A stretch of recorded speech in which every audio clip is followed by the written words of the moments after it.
our special guests today, the Trauma Girls. Kelly, Mandy, thank you so much for being here again. We always love the tips that you bring to us. So what have you got? Let's just cut to the chase today. What have you got for us today? Well, believe it or not, spring is almost here. And so we want to talk a little bit about getting ready for spring, some spring tips, and also toward the end a little bit about spring weather. So, Okay. One of the things that we talked about is that when you first start doing your spring cleaning, people go out and clean their gutters, getting ready for the spring. You have to be careful with climbing up there, don't fall, make sure you have a safe ladder.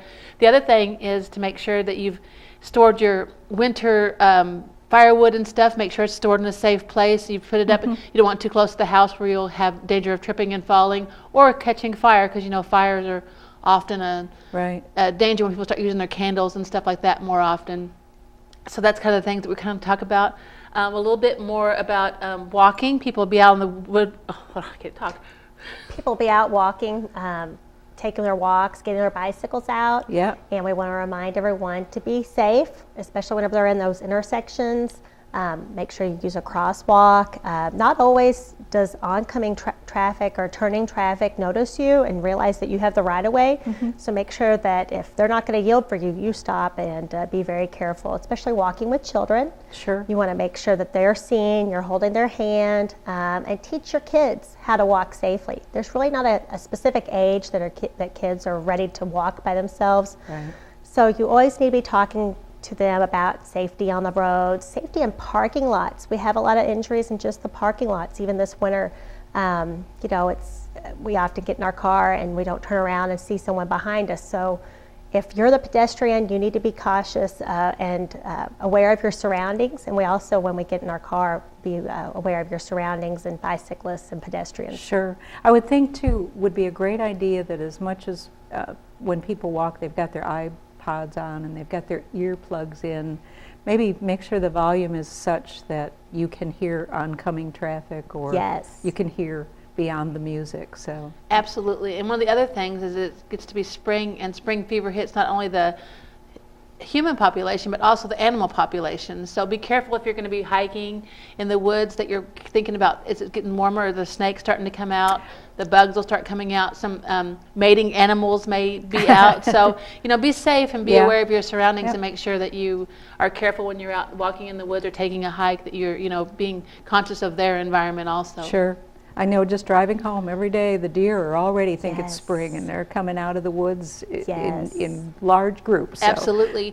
And you know, with any wild animal, if they're, you know, not wanting you in their territory, they can be, you know, charge at you the same as anything else. And you know, you have to be careful around here of feral dogs and things like that. So just be careful of the season. That's something people probably don't think about. Yeah, with feral dogs. Right. So something handy to take with you whenever you're walking is a walking stick. You know, you can use that just for stability, but you can also use that in the event that you need to fend off a dog or something like that. Good idea. Good idea. Or your phone, of course. Always take a phone with you in case you do fall or get into any trouble or you need help. You always have your phone where you can contact someone. Right. Good suggestions. You know, and probably the thing that nobody wants to talk about, but it's getting that season, is our spring storm season's coming. You know, the tornado that hit a few years ago hit in February, actually. Really? The one that hit I didn't in remember. Gassville. Oh, that's right, in Gassville. Which was a little unusual. It's usually a little bit later, but the spring storms usually start in March and April as we start getting those. And so we wanted to make sure that everybody's prepared for that. Now, do you have a preparedness plan? Well, let's see. I've got a bunker to go into. That's good. Is your bunker stocked? No. It's nice. It's just, you know, if you're not in there for very long and you don't need water or blankets or anything, you'd be fine.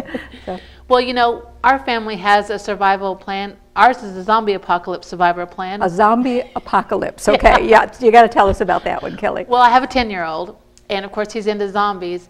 And you know, even the CDC has a zombie apocalypse plan, because their theory is that if you're prepared for a zombie apocalypse, you're also prepared for a tornado or a flood or any other type of, you know, disaster that may happen. Earthquakes around here, with it being on the Madreas Fault. So that's one of the things that we decided to do for fun.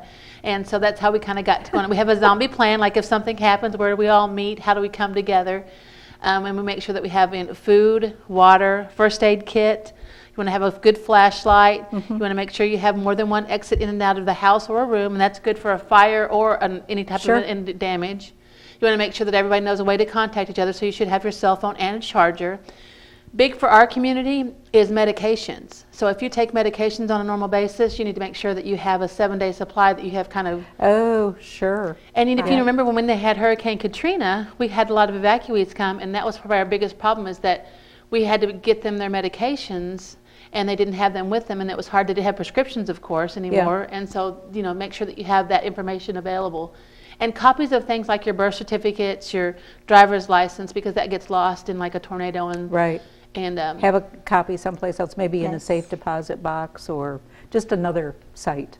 absolutely. Yeah. And if you're going to take your pets with you, which most people try to or did or do, make sure that you have some food for them available too. And now, depending on what kind of preparedness you want to do, you should have like a pack that you can easily grab up and take with you with some minor stuff. And then if you have a room, like you say, a bunker, stock your bunker with some food, about 7-day supply for each person. Okay. A gallon of water per day per each person. All right. For about 7 days is what they suggest. Now, we're lucky in our area that we have, the rivers and lakes, so then you can boil some water and get some water quickly. But sometimes if it's been contaminated, that may not be an option for Right. you. So they expect you to have some potable water. So you've got all these items that you have with you, and I was thinking one of the things that you'd mentioned was have a spot where the family can gather. Absolutely. Okay. And then I was thinking what we do for the emergency management team at the hospital too is have a whistle, so that you can blow the whistle to let people know where you are. Yes, if you Rope. somehow get Yeah. trapped, Yeah. then you have a Just a whistle lot to of- let them know that you're still there. Yep. Yeah, and that's especially, in tornadoes and things like that where there might be buildings collapse. That's a great thing to have. Yeah. I mean, you can add your own things to your kit too. Like if you have young women in your family, you need to make sure they have any personal hygiene supplies they might need. Sure. Just common sense. Yeah. Right. If you think along those lines, if Right. practical, very Kids, practical you might want some items. coloring books and crayons and things like that to entertain them if you were stuck in Yeah. a storm shelter or whatever Yeah. for a long period of time. And we've certainly seen with Joplin, Missouri. I mean, we've certainly seen Yes. the devastation up there that it could very well be a week or better. Absolutely. Right. And some of the other things you can do as a family is practice your plan. Like say and talk about it. I know my 10-year-old and I talk about what we would do, where we would meet, who's going to meet where, who's going to pick them up. And in fact, my daughter who works at the hospital also and was teasing Mandy today, saying that she got to come in our zombie apocalypse plan because we have one for getting out of the hospital too.